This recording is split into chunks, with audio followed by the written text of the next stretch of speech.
So, getting used to this new tripod that Dibble Crafty got for me. Sunday morning, I've been up since 1 a.m. So,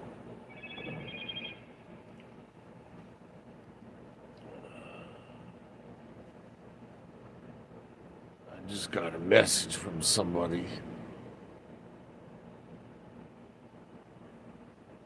Let's see.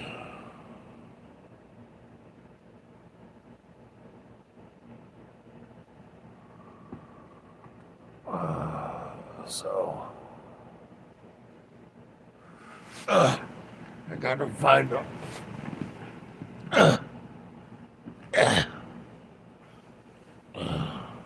more comfortable spot.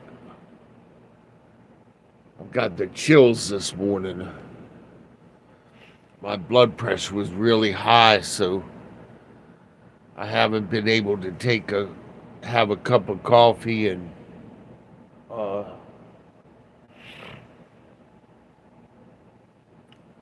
I had to take extra blood pressure medicine. So it's just like trying to survive at this point. Is all about taking the next breath. It's almost like a curse my mother spoke over top of me when I was a kid. She said, there'll come a time in your life when you get old enough when you just try and take the next breath. And none of it makes sense at all to me. You know, when I had the accident, I was in this beautiful paradise for 4 minutes. I don't talk about it because it sounds too unreal. But when they were trying to revive me into this veil of tears for 4 minutes when I was going through the DEATH thing, I remember it just like it was yesterday that I was being held and presented. I was being held and presented to this great big, horrendous, looming, uh, monumental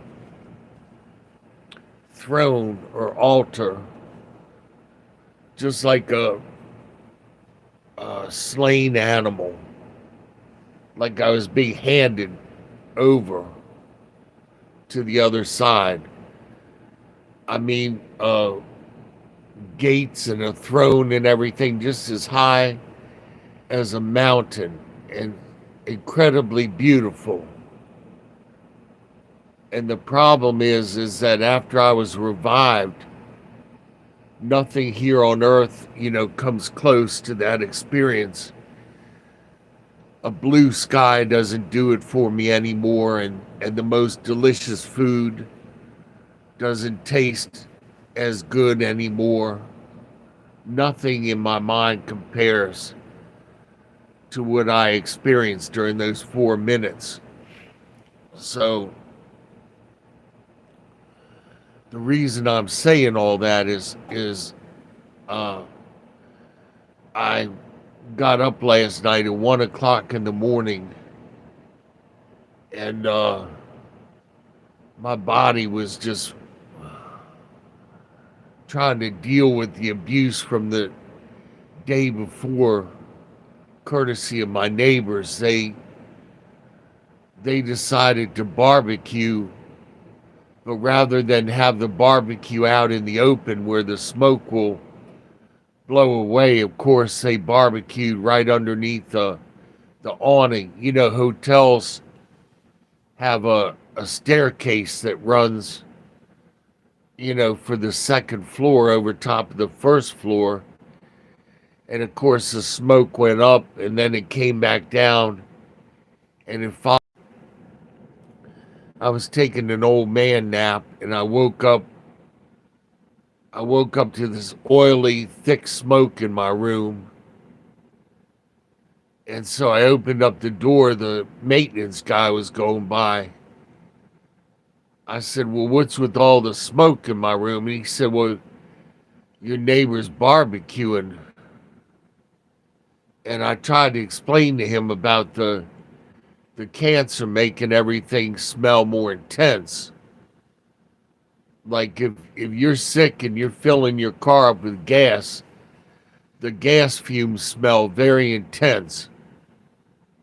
And that's the body's way of saying that its defenses are low against stuff like that.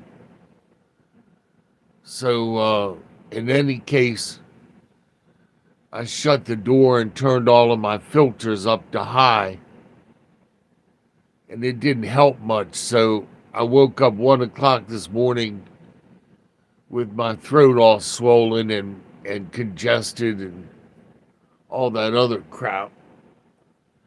But the thing that amazes me about people nowadays is if they find out that they're doing something that's disrespectful or inconsiderate to another person, they're delighted.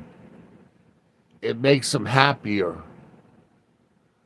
Like if I open up the door for just a second to get some fresh air, there's my neighbor smoking blunt. And they smoke the real nasty stuff, the dope that they call skunk, because it smells like a skunk. And they don't want their room to smell like that, so they come down a couple of doors and stand right next to my door and smoke it so it blows all into my room. I'm firmly convinced that there are some people, when they go to hell, they probably won't even mind the smoke that much. It's like they have an appetite for everything unholy and ungodly and inconvenient and nasty, you know. Get high, smoke their smoke. Our bodies were not designed to breathe in smoke. And they have an appetite for destruction, is the only way I can put it. And as a believer, it's like as every day goes by, I'm less and less suited for this world. And when I go to channels like the Watchman channel, and he talks about the rapture, it's almost like a tease for me. For people to talk about the rapture and the second coming and everything being set right. It's almost like some twisted maniacal tease. But the devil is very effective at using nasty, inconsiderate people. Very effective. And people wonder why they're out and about 2 or 3 o'clock in the morning and people get capped and everything. They're out raising hell and screeching their cars around and being loud and throwing beer bottles into people's front yards and stuff like that. And if you dare say something to them, they're going to screech around more or turn the music up louder or throw the beer bottle through your window. And then they wonder why, people get into fights and stuff. And then when you call them on it, they're just like, "Oh, I ain't doing nothing. I ain't doing nothing bad. Poor little old me." But in any case, that's what happened to me, yesterday was this guy dumped a whole bunch of lighter fluid onto his barbecue and lit it up right next to my door, and all that crap blew into my room. Anyway, I'm gonna go. I hope y'all have a good Sunday. I love you. God loves you more. Pop, pop out.